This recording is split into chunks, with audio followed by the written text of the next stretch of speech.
تو آپ اگر اللہ کی راہ میں جھگڑ رہے ہیں، بے شک معاشرہ آپ کا بائیکاٹ کر رہا ہو، لوگ آپ پر فتوے لگا رہے ہیں، کفر کا فتویٰ لگا رہے ہیں، کوئی قادیانی کا فتویٰ لگا رہا ہے، کوئی کچھ فتویٰ لگا رہا ہے، آپ کا معاشی بائیکاٹ بھی کیا جا رہا ہے، لیکن اس کے باوجود آپ کی نشو و نما ہو رہی ہے، حیا ہو رہی ہے، آپ زندہ ہیں اور آپ کو سامان نشو و نما بھی مل رہا ہے۔ وہ خوش ہیں اس کو جو اللہ نے انہیں ان کے فضل سے دیا ہے۔ تو جو لوگ اللہ کی بات کو سمجھتے ہیں وہ اسی پر خوش ہوتے ہیں، جو اللہ نے انہیں اپنے فضل سے دے دیا ہے وہ ملاؤں کی بات نہیں سنتے اور نہ وہ کسی فتوی باز کی بات سنتے ہیں، انہیں صرف قرآن کی بات سننی ہوتی کیونکہ وہ اللہ کے احکامات کو سمجھ رہے ہوتے ہیں۔ اب ایک بات لوگ ایک اور اعتراض کرتے ہیں کہ جیسے فرعون کو صبح شام آگ پر پیش کیا جاتا ہے تو وہ تو مر چکا ہے اور اب قیامت کے دن اٹھایا جائے گا تو یہ آگ کیسے پیش کیا جا رہا ہے؟ تو یہی برزخ والی زندگی ہے، یعنی مرنے کے بعد سے قیامت تک کی برزخ کی زندگی ہے۔ اس کا ثبوت یہ ہے کہ فرعون کو صبح شام آگ پیش کیا جا رہا ہے، ہم تو نہیں دیکھ رہے کیسے پیش کیا جا رہا ہے۔ السلام علیکم۔ کافی دنوں سے ایک سوال آیا کہ آپ برزخ کے بارے میں قرآن سے وضاحت کر دیجیے۔ بعض لوگ عالم برزخ کے قائل ہیں کہ وہ کوئی قیامت اور دنیا کی زندگی میں مرنے کے بعد کے درمیانی یہ زندگی جو ہے اس کو عالم برزخ کہا جاتا ہے، اور کچھ لوگ جو برزخ کے عذاب کے بھی قائل ہیں، ثواب کے بھی قائل ہیں، انہیں قیامت سے پہلے کوئی فیصلہ ہو جاتا ہے جبکہ یہ قرآن کے خلاف بن جاتا ہے، کیونکہ کسی کو پتہ ہی نہیں، ورنہ پھر وہ قیامت میں افراتفری کیسے ہوگی، کسی کو پتہ کیسے ہوگا کیا حساب ہوگا۔ اور اگر یوم برزخ میں پہلے کچھ مل چکا ہے تو اسے پہلے سے معلوم ہے کہ اب کہاں جائے گا۔ تو قرآن میں لفظ برزخ صرف 3 جگہ آیا ہے، تو پہلے ان 3 آیتوں کو دیکھ لیتے ہیں، اس کے بعد پھر اس میں کوئی سوال بنے گا تو بعد میں دیکھتے ہیں۔ تو سب سے پہلے آئیے سورہ مومنون یعنی سورہ نمبر 23 اور اس کی آیت نمبر ہے 99 اور 100 یعنی 99 اور 100۔ اس وقت میرے پاس حافظ نظر احمد کا ترجمہ ہے، پہلے میں اس سے بتا دیتا ہوں اور پھر اپنی فہم سے جو سمجھ میں آتا وہ بتاتا ہوں۔ حتی اذا جاء احدهم الموت قال رب ارجعون لعلی اعمل صالحا فیما ترکت کلا انها کلمۃ هو قائلها ومن ورائهم برزخ الی یوم یبعثون۔ جو ان کا ترجمہ ہے کہ وہ غفلت میں رہتے ہیں یہاں تک کہ جب ان میں سے کسی کو موت آئے تو وہ کہتا ہے اے میرے رب مجھے پھر دنیا میں واپس بھیج دے، شاید میں اس میں کوئی اچھا کام کر لوں جو چھوڑ آیا ہوں۔ ہرگز نہیں، یہ تو ایک بات ہے جو وہ کہہ رہا ہے، اور ان کے آگے ایک برزخ آڑ ہے جس دن قیامت تک وہ اٹھائے جائیں گے۔ تو دیکھیے یہ کیا ہے، حتی یہاں تک کہ اذا جاء جب آ جائے احدہم الموت خاص موت ان میں سے کسی ایک کو۔ یہ الموت کر کے یعنی یہ وہ مرد نہیں جو واقعی زندگی سے آدمی مر جاتا ہے جب حرارت ختم ہو جاتی ہے، بعض لوگ اسے کہتے ہیں کہ روح نکل گئی، تو بہرحال وہ ایسا نہیں ہے کہ روح کو موت نہیں، وہ ایک الگ بحث ہو جائے گی۔ تو یہاں تک کہ جب ان میں سے کسی ایک کو خاص موت آ جائے، قال رب ارجعون تو کہتا ہے میرے رب مجھے لوٹا دے، لعلی تاکہ میں اعمل صالحا عمل کروں ایک مکمل صحیح، فیما ترکت کلا اس میں جو میں نے چھوڑ دیا ہے، ہرگز نہیں، انہا بے شک یہ کلمتن ایک بات ہے، ہوا قائلها وہی اسے کہنے والا کہہ رہا ہے، ومن ورائہم اور اس کے ورے انہیں برزخ ایک آڑ ہے، الی یوم یبعثون دوبارہ اٹھائے جانے کے دورانیے تک۔ تو اس کا رواں ترجمہ سن لے تاکہ بات ذرا آسان ہو جائے۔ یہاں تک کہ جب ان میں سے کسی ایک کو موت آ جائے کہتا ہے میرے رب مجھے لوٹا دیا جائے تاکہ میں اس میں جو میں نے چھوڑ دیا ہے کو مکمل صحیح عمل کروں، ہرگز نہیں، بے شک یہ بات ہے وہی اسے کہہ رہا ہے، اور ان کے ورے یعنی ان کے پیچھے ہی دوبارہ اٹھائے جانے والے دورانیے تک ایک آڑ ہے، یعنی برزخ ہے۔ آڑ برزخ کا مطلب ہی آڑ، روک، اوٹ، حد، تو یہ اس کو ان معنوں میں لے سکتے ہیں، ایک رکاوٹ ہے قیامت اور مرنے کے بعد کے دوران، ایک رکاوٹ ہے، اس کو پتہ ہی نہیں ہوگا کوئی ایک لمحے کا ہے یا کتنا کچھ ہے، اس کی تفصیل پھر بہت اور آیتوں میں جہاں موجود ہے کہ اسے پتہ نہیں ہوگا۔ جب پوچھا جائے گا کتنا عرصہ ہے تو کوئی کہے گا ایک دن، کوئی کہے گا ایک پہر، اور اس طرح کی بھی باتیں ہیں، تو ان تفصیلوں میں نہیں جاتا ہوں۔ اب آ جائیے دوسری جگہ جہاں پر لفظ برزخ استعمال ہوا ہے، تو یہ ہے سورہ نمبر 25 یعنی سورہ فرقان، آیت نمبر اس کی 53۔ وَهُوَ الَّذِي مَرَجَ الْبَحْرَيْنِ هَذَا عَذْبٌ فُرَاتٌ وَهَذَا مِلْحٌ أُجَاجٌ وَجَعَلَ بَيْنَهُمَا بَرْزَخًا وَحِجْرًا مَحْجُورًا۔ اور وہی ہے جس نے 2 دریاؤں کو ملا کر چلایا، یہ اس طرف کا پانی خوشگوار شیریں ہے اور یہ دوسرا تلخ بد مزہ ہے، اور اس نے ان دونوں کے درمیان ایک غیر محسوس پردہ اور مضبوط آڑ بنائی۔ وہ الذی، وہی ہے جو کہ مرج البحرین، دو دریاؤں کو مرج کر دیا، ملا دیا، یا دو بہاؤ دینے والوں کو ملا دیا۔ ھذا عذب فرات، خوشگوار شیریں ہے، وھذا ملح اجاج، اور یہ جو ہے تلخ اور بد مزہ ہے۔ وجعل بینہما، اور بنا دیا ان دونوں کے درمیان برزخا، ایک آڑ، وحجرا محجورا، اور وہ رکاوٹ ہے اور سخت رکاوٹ ہے، رکاوٹ کی طرح ایک رکاوٹ ہے۔ تو یہ جو ہو گیا، اس میں بھی یہی بات ہے کہ وہی ہے جو کہ دو دریاؤں کو ملایا، کہ یہ ایک شیریں اور فرحت بخش ہے، اور دوسرا یہ جو ہے تلخ اور بد مزہ ہے، اور ان دونوں کے درمیان ایک آڑ بنا دیا ہے، اور وہ ایسی مضبوط آڑ ہے، ایک پتھر کی طرح، یعنی حجر کی طرح سخت چٹان، اور وہ ایسی مضبوط آڑ ہے کہ وہ اس کو الگ نہیں کر سکتے۔ اور یہ آپ آزما بھی سکتے ہیں کہ کئی جگہ یہاں بھی آج کل موجود ہے کہ پانی جو بالکل کھارا اور میٹھا پانی ساتھ ساتھ بہ رہا ہوتا ہے، اور وہ ایک ایسا آڑ ہے جو کسی کو نظر بھی نہیں آتا ہے، لیکن یہ مشاہدے میں ہے اور ہر آدمی دیکھ سکتا ہے۔ تو اسی طرح مرنے کے بعد سے قیامت تک کی جو زندگی ہے، وہ ایک ایسی آڑ ہے کہ وہ بالکل ساتھ ساتھ بھی ہے، لیکن وہ کتنے فاصلے اس کے درمیان، کس طرح سے وہ رکاوٹ ہے، وہ عام آدمی سے نہیں دیکھ سکتا، نظر ہی نہیں آتا ہے۔ اب آ جائیے تیسری جگہ، تو یہ ہے سورہ رحمان، سورہ نمبر 55، اس کی آیت نمبر ہے 20۔ بینہما برزخ لا یبغیان، ان دونوں کے درمیان ایک آڑ ہے، وہ ایک دوسرے سے نہیں ملتے۔ بینہما، ان دونوں کے درمیان برزخ، ایک آڑ ہے، لا یبغیان، اور وہ بغاوت نہیں کرتے ہیں۔ تو یہاں بھی وہی بات ہے کہ یہ ایسی آڑ ہے جو آپ کو نظر نہیں آتی ہے۔ یہ تو جب اس صورت کی تفصیل میں جائیں گے تو بتائیں گے کہ اصل چیز ہے کیا۔ اس وقت صرف کیونکہ برزخ مد نظر ہے اس کو رکھ کر بتایا جا رہا ہے، اور اس میں مروجہ ترجمے کو ہی زیادہ اہمیت دے دیا، ابھی وہ پوری طرح سے اس کو واضح نہیں کیا، ورنہ ایک طویل بحث اس میں ہو جائے گی۔ تو برزخ کا مطلب ہی یہ ہے، بھی 4 حرفی مادہ، بے رے زے خے، یعنی برزخ جو ہے خود 4 حرفی لفظ ہے، اور اس کا مطلب ہی ایک ایسی آڑ جو نظر نہ آئے۔ تو یہ ہے اس کا اصل عمومی ترجمہ کے لحاظ سے۔ تو برزخ کسی طرح بھی یہ بنتا ہی نہیں کہ کچھ اور ہے۔ لیکن اب اس میں بعض لوگوں نے یہ اٹھایا ہے کہ جیسے وہ کہتے ہیں کہ جی شہید کو جو موت ہے تو وہ مرتا نہیں، اس کو رزق دیا جاتا ہے، تو یہ کیسے دیا جاتا ہے؟ یہ عالم برزخ ہے، اور اس کے لیے دلیل کے طور پر یہ آیت لاتے ہیں سورہ آل عمران کی آیت نمبر بلکہ 169۔ وَلَا تَحْسَبَنَّ الَّذِينَ قُتِلُوا فِي سَبِيلِ اللَّهِ أَمْوَاتًا بَلْ أَحْيَاءٌ عِندَ رَبِّهِمْ يُرْزَقُونَ فَرِحِينَ بِمَا آتَاهُمُ اللَّهُ مِنْ فَضْلِهِ وَيَسْتَبْشِرُونَ بِالَّذِينَ لَمْ يَلْحَقُوا بِهِم مِّنْ خَلْفِهِمْ أَلَّا خَوْفٌ عَلَيْهِمْ وَلَا هُمْ يَحْزَنُونَ۔ میں نے 169 کے ساتھ 170 بھی پڑھ دیا تاکہ بات ذرا اور واضح ہو جائے۔ جو لوگ اللہ کی راہ میں مارے گئے انہیں ہرگز خیال نہ کرو مردہ، بلکہ وہ زندہ ہیں، اپنے رب کے پاس سے وہ رزق پاتے ہیں، خوش ہیں اس سے جو اللہ نے انہیں اپنے فضل سے دیا، اور وہ ان لوگوں کی طرف سے خوش وقت ہیں جو نہیں ملے ان سے ان کے پیچھے، ان پر نہ کوئی خوف ہے اور نہ وہ غمگین ہوں گے۔ حالانکہ اس میں کہیں بھی لفظ کوئی برزخ ہے ہی نہیں، اور نہ کچھ ایسا ہے کہ مرنے کے بعد سے قیامت تک رزق دیا جائے گا، یہ بھی لفظ نہیں ہے۔ دیکھیے یہ ہے کیا، وَلَا تَحْسَبَنَّ الَّذِينَ، اور تم ان لوگوں کا حساب نہیں لگاؤ، قتلوا، جو جھگڑے گئے، فی سبیل اللہ، اللہ کے راستے میں، امواتن، ایک مردہ، کہ وہ مردنی والے لوگ ہیں۔ یہاں یہ نہیں کہ وہ جان سے مارے گئے، قتل اردو والا قتل نہیں ہے کہ جان سے چلے گئے ہیں، بلکہ جو جھگڑے جا رہے ہیں۔ اگر اللہ کی راہ میں آج آپ جھگڑ رہے ہیں اور آپ زندہ ہیں تو یہ آپ ہی کی بات ہو رہی ہے۔ بل احیاء، ہاں یہ احیاء ہے، نشو نما ہے، پروان چڑھانا زندگی ہے، عند ربہم، ان کے رب کے نزدیک، یرزقون، وہ سامان نشو نما دیے جا رہے ہیں۔ تو آپ اگر اللہ کی راہ میں جھگڑ رہے ہیں، بے شک معاشرہ آپ کا بائیکاٹ کر رہا ہو، لوگ آپ پر فتوے لگا رہے ہیں، کفر کا فتویٰ لگا رہے ہیں، کوئی قادیانی کا فتویٰ لگا رہا ہے، کوئی کچھ فتویٰ لگا رہا ہے، آپ کا معاشی بائیکاٹ بھی کیا جا رہا ہے، لیکن اس کے باوجود آپ کی نشو نما ہو رہی ہے، حیا ہو رہی ہے، آپ زندہ ہیں اور آپ کو سامان نشو نما بھی مل رہا ہے۔ فرحین بما آتاہم اللہ من فضلہ، وہ خوش ہیں اس کو جو اللہ نے انہیں ان کے فضل سے دیا ہے۔ تو جو لوگ اللہ کی بات کو سمجھتے ہیں وہ اسی پر خوش ہوتے ہیں، اس جو اللہ نے انہیں اپنے فضل سے دے دیا ہے۔ وہ ملاؤں کی بات نہیں سنتے اور نہ وہ کسی فتوی باز کی بات سنتے ہیں۔ انہیں صرف قرآن کی بات سننی ہوتی کیونکہ وہ اللہ کے احکامات کو سمجھ رہے ہوتے ہیں.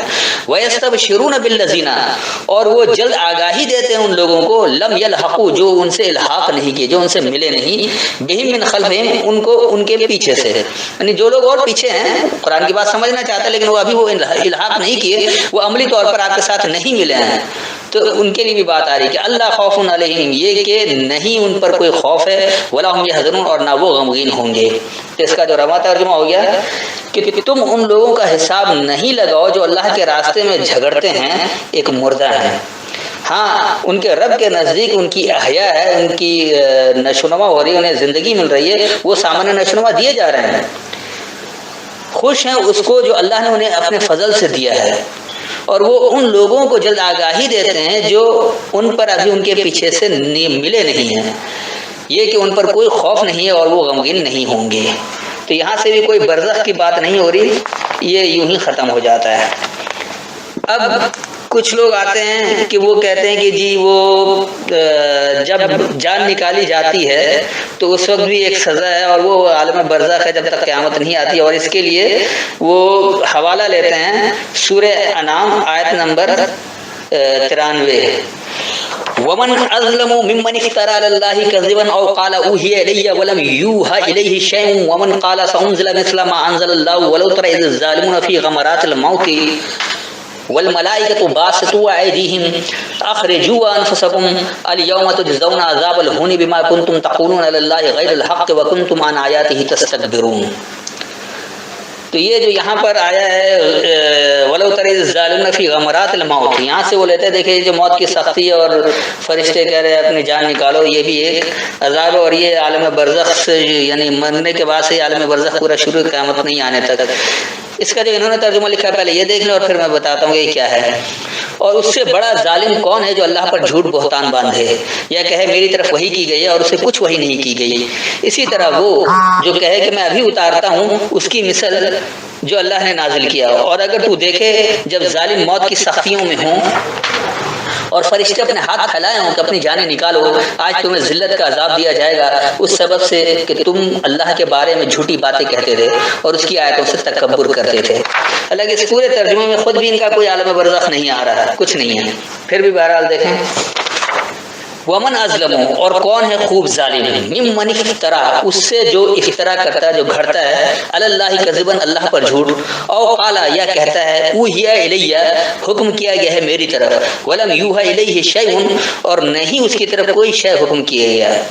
ومن قالا اور جو فی غمرات الموت مردنی کی سختیوں میں ہوتے ہیں. تو یہ جو مردنی ہے یہ اصل میں زندہ آدمی کی بات ہو رہی ہے جو یہ کہتا ہے کہ اس جیسا اللہ نے نازل کیا جیسا مجھ پر بھی نازل ہوا ہے.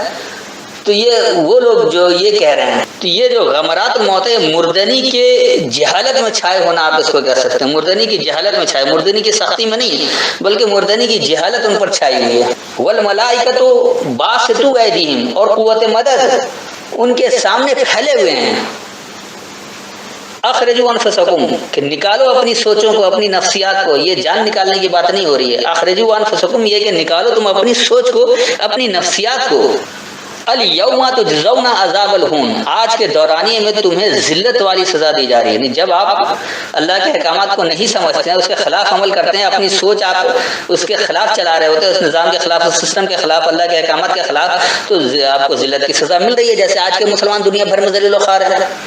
بما کنتم اس کو جو تم ہو تقولون تم یہ کہتے ہو علی اللہ اللہ پر غیر الحق الحق کے بغیر، الحق کے علاوہ یعنی خاص حقیقت کے علاوہ، خاص حق الحق جو قرآن ہی ہے تو قرآن کے علاوہ. وکنتم اور تم ان آیات ہی اس کی آیتوں کے بارے میں تستکبرون تم بڑائی کیا کرتے ہو یا تم تکبر کیا کرتے ہو. آیتوں کو سمجھ نہیں رہے لیکن یہ کہہ رہے کہ ہم سے زیادہ کوئی سمجھتے نہیں. جس طرح ہمارے یہاں جو لوگ بخاری سے قرآن کو سمجھتے ہو سمجھتے کہ بس اس کے بغیر تو سمجھ ہی نہیں سکتے. بخاری خود کیسے صحیح ہے اس کی دلیل کوئی نہیں ہے، وہی باپ دادا کے پر چلے آتے ہیں بھر وہ پھر ایک الگ بحث ہو جائے گی. اس کا ایک رواں ترجمہ کر دوں تاکہ بات آپ کے سمجھ میں آ جائے. اور اس سے بڑھ کر ظالم کون ہے جو اللہ پر جھوٹ گھڑتا ہے یا کہے کہ میری طرف حکم کیا گیا ہے اور کچھ بھی اس کی طرف حکم نہیں ہوا، اور جو کہے میں سامنے لاتا ہوں اس جیسا جو اللہ سامنے لایا ہے.